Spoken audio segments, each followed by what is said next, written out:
Hi, and welcome to the SoCal Yearbook Gal Education Series designed to inspire, encourage, support, and make your life easier. This week, we are talking about branding for your yearbook program in order to help build that sense of community and culture in your school and encourage students to want to purchase the yearbook and want to be a part of whatever magic you guys are creating. So welcome to the last, we're like in the home stretch right now, the last week before winter break. And before we start talking about branding, I want to just go over the last little final bits of things that you can do before you leave for break. We talked last week about getting your pages done before break and trying to make sure that you meet those deadlines before you leave so that you're not worried about it. So it's not like that black cloud over your head. So, but let's follow along with the yearbook production plan, what to do when guideline for December.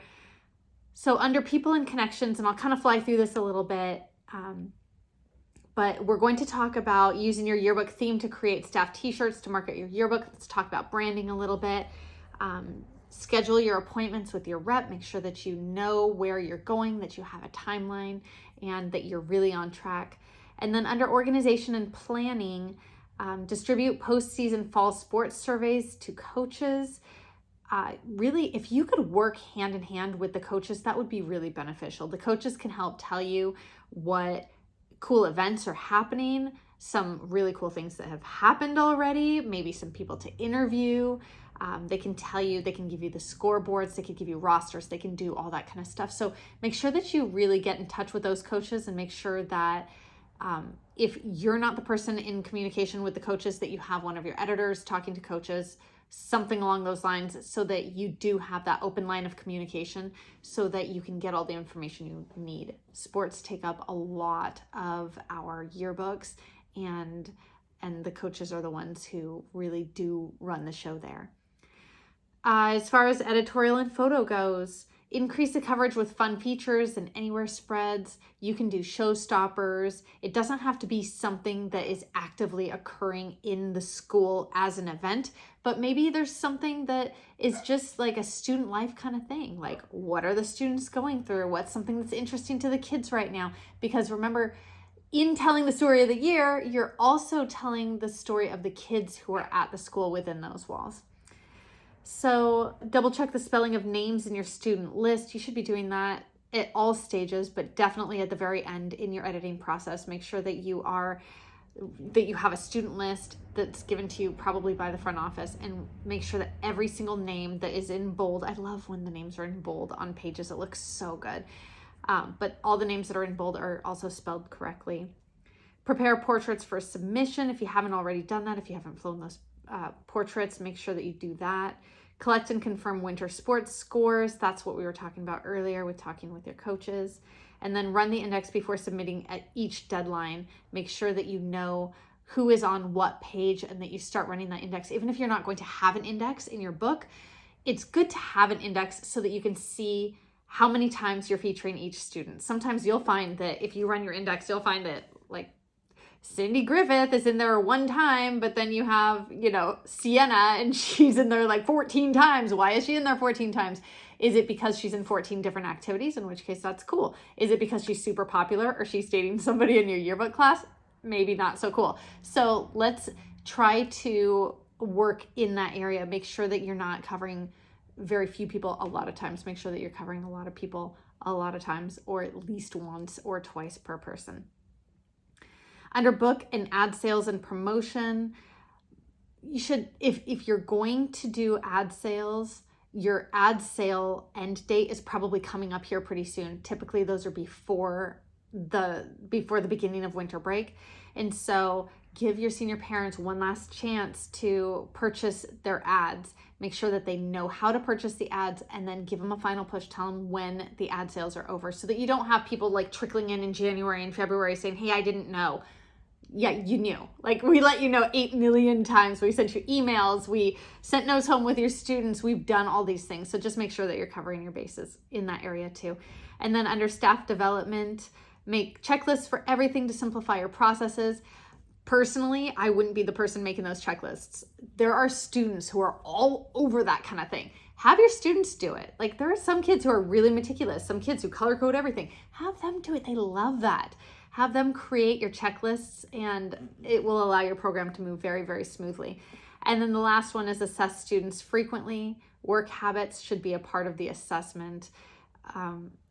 I sent you guys a rubric before. If you don't have that or if you want that, let me know. But rubrics are great. I think work habits are definitely something that go along the same lines, something that you can definitely grade based on performance. So as far as your yearbook theme, I want to show you something really quick. This was actually done by Samantha Berry, and she did this for one of our workshops, and she said, everyone is watching. And the piece that I'd like to focus on right here with you guys is that when you're promoting your book, when you're promoting your yearbook program, and not only this won't only just help you sell more books, but it'll help you get students to want to be in your yearbook program too. And so if you have a brand, if you have t-shirts, if you have something, some sort of a community, students will be drawn to it. And so people want to be a part of something, especially if the brand is really super cool. So I just want to show you just the very beginning part of this. It says have a logo and easy to identify image.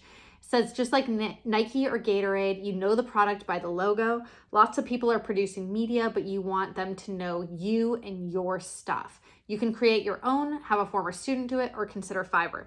I really love how she said consider Fiverr, because Fiverr, you can go onto that. And I mean, it's a great way to have somebody who's really skilled at doing logos and doing branding and stuff like that.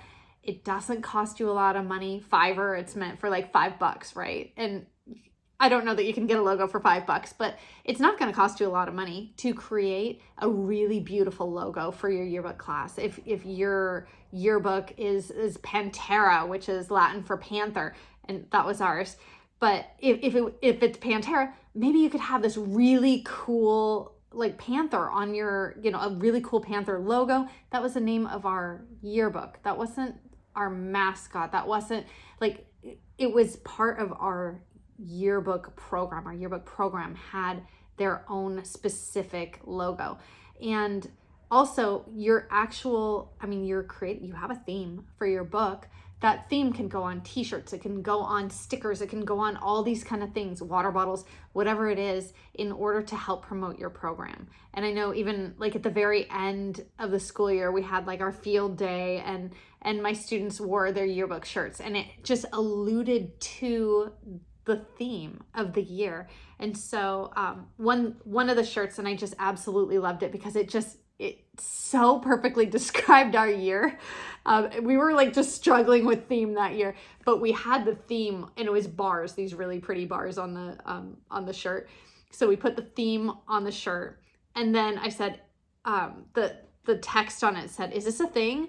Because that's what we said over and over. So it was kind of an inside joke for our yearbook class to say like, "Is this a thing?"